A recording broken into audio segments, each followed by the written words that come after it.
Hello friends, welcome to খেল দুনিয়া। ISL ফাইনালে মোহনবাগান এবং মুম্বাই সিটি এফসি মুখোমুখি হচ্ছে, এটা কনফার্ম হয়েই গেছে। তো সেই ম্যাচের টিকিটও কিন্তু আজকে ছেড়ে দিয়েছে, তোমরা সবাই জানো, বুকমাই শোতে। এবং এই ম্যাচটা কিন্তু হোস্ট মোহনবাগান করছে না, যদিও যুবভারতী ক্রীড়াঙ্গনে খেলা হচ্ছে। এই ম্যাচটা যেহেতু ফাইনাল ম্যাচ, সেক্ষেত্রে কিন্তু আইএসএল ইন্ডিয়ান সুপার লিগ তারাই কিন্তু হোস্ট করছে ম্যাচটা, তাই জন্য কিন্তু তাদের তরফ থেকে টিকিট ছাড়া হয়েছে। এবার টিকিটেও কিন্তু দামের একটু ফারাক রয়েছে, কারণ মোহনবাগানের ম্যাচে সাধারণত যে টিকিটের দাম থাকতো তার থেকে একটু বেশি টিকিটের দাম করা হয়েছে। মোহনবাগানের ম্যাচে 50 টাকা থেকে শুরু হতো টিকিটের দাম, এখানে কিন্তু 150 টাকা থেকে শুরু হয়েছে। মানে যেগুলো 50 টাকা দাম ছিল সেগুলো 150 টাকা, যেগুলো 100 টাকা দাম ছিল সেগুলো 200 টাকা। তো এরকমভাবে কিন্তু বেড়ে গেছে টিকিটের দাম প্রায় 100 টাকা করে। তো এই অবধি ঠিকই আছে, তবে সমস্যা হচ্ছে অন্য জায়গায়। টিকিট আজকে দুপুরবেলা ছাড়া হয়েছে, তার 15 মিনিটের মধ্যে সমস্ত টিকিট কিন্তু সোল্ড আউট।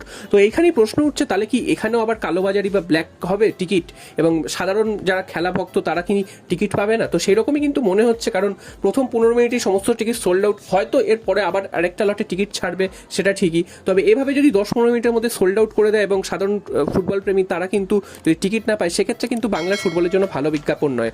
আমরা দেখেছি লাস্ট 2-3টে ম্যাচে মোহনবাগানে, সেখানে কিন্তু প্রায় 62,000 দর্শক সমাগম হয়েছে, এবং সেখানে কিন্তু টিকিটের যে কালোবাজারি বা টিকিট পাওয়া যাচ্ছে না এরকম কিন্তু অভিযোগ কারুর ছিল না, এবং তার ফলস্বরূপ কিন্তু 62,000 সমর্থক মাঠে প্রবেশ করতে পেরেছে। তবে এখানেও কিন্তু সেরকমই একটা দর্শক সমাগম হওয়ার আশঙ্কা রয়েছে। তবে টিকিট যদি পর্যাপ্ত পরিমাণে সমর্থকরা না পায়, টিকিট যদি ঠিকভাবে না পায় বা বেশি দামের লোককে কিনতে হয়, সেক্ষেত্রে কিন্তু সেই দর্শক সমাগম হওয়ার আশঙ্কাটা কিন্তু থেকেই যাচ্ছে, যাতে না হয়। তো এই দিকটা দেখতে হবে ম্যানেজমেন্টকে, তো এই জিনিসটা যাতে না হয় সেটাও কিন্তু দেখতে হবে। এরপর চলে আসি আরও একটা খবরে, সেটা হচ্ছে মোহনবাগানের ট্রান্সফার আপডেট আগামী মরশুমের। এখনো অবধি এই মরশুম শেষ হয়নি, ফাইনাল ম্যাচ এখনো বাকি রয়েছে, তবে আগামী মরশুমে দল গোজাচ্ছে মোহনবাগান। এবং এই মুহূর্তে যে একটা নাম ভেসে উঠেছে, সেটা কিন্তু একটা দারুণ বিদেশির নাম ভেসে উঠেছে, তার নাম হচ্ছে জেমি ম্যাকলারেন। তোমরা অলরেডি জেনে গেছো নামটা, কারণ সকাল থেকে এই নামটা নিয়ে বহুত আলোচনা হয়েছে, এবং এই প্লেয়ারটিকে মোহনবাগান এবং মুম্বাই সিটি এফসি দুজনেই কিন্তু টার্গেট করেছে। প্লেয়ারটি এই মুহূর্তে খেলছিল মেলবোর্ন সিটিতে, তার সাথে কিন্তু তাদের কন্ট্রাক্ট শেষ হয়ে গেছে, তারা কিন্তু তাকে ছেড়ে দিয়েছে। তো এই মুহূর্তে তিনি ফ্রি প্লেয়ার। তো এই প্লেয়ারটিকে যদি এই প্লেয়ারটির সাথে ভারতের দুটো ক্লাবের লিঙ্ক আপ হয়েছে যেটা শোনা যাচ্ছে, এবং সেই লিঙ্ক আপের মধ্যে মোহনবাগান এবং মুম্বাই সিটি এফসি রয়েছে। তো মুম্বাই সিটি এফসিও কিন্তু এই রেসে রয়েছে, কারণ Mumbai city FC city football গ্রুপের সাথে কিন্তু মেলবোর্ন সিটিও রয়েছে এবং মুম্বাই সিটিও রয়েছে, তাই জন্য তাদের নামও কিন্তু ভেসে রয়েছে। এবং মোহনবাগানও কিন্তু চাইছে এই প্লেয়ারটিকে, এরকমই কিন্তু খবর শোনা যাচ্ছে।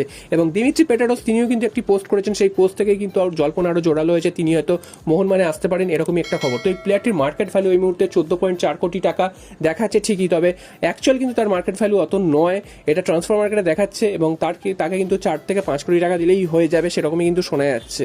তো এই প্লেয়ারটি যদি মোহনবাগানে আসে, মোহনবাগানের কতটা লাভ হবে সেটা তো সময় বলবে, কারণ জেসন কামিংস বা আরমান্দো সাদিকু কিন্তু প্রথম দিকে এসে একদমই ব্যর্থ হয়েছিলেন। যদিও আরমান্দো সাদিকু তার প্রত্যাশা পূরণ করতে ব্যর্থ হয়েছে, কামিংস কিছুটা হলেও প্রত্যাশা পূরণ করেছে, তবে তাদের থেকে যতটা প্রত্যাশা ছিল সেই প্রত্যাশা কিন্তু পূরণ হয়নি এখনো অবধি।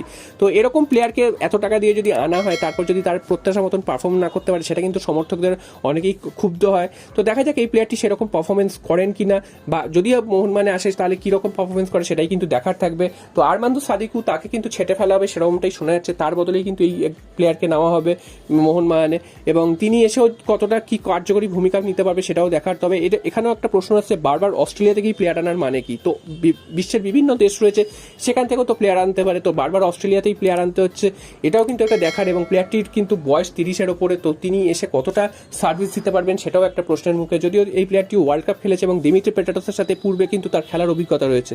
তো সব মিলিয়ে দেখা যাক শেষ পর্যন্ত জেমি ম্যাকলারেন এই প্লেয়ারটি মোহনবাগানে আসে কিনা। যদি আসে, তোমাদের মতামত কি? এই প্লেয়ারটি ভালো পারফরমেন্স করতে পারবে মোহনবাগানে? তোমরা কিন্তু অবশ্যই কমেন্ট করে জানিও।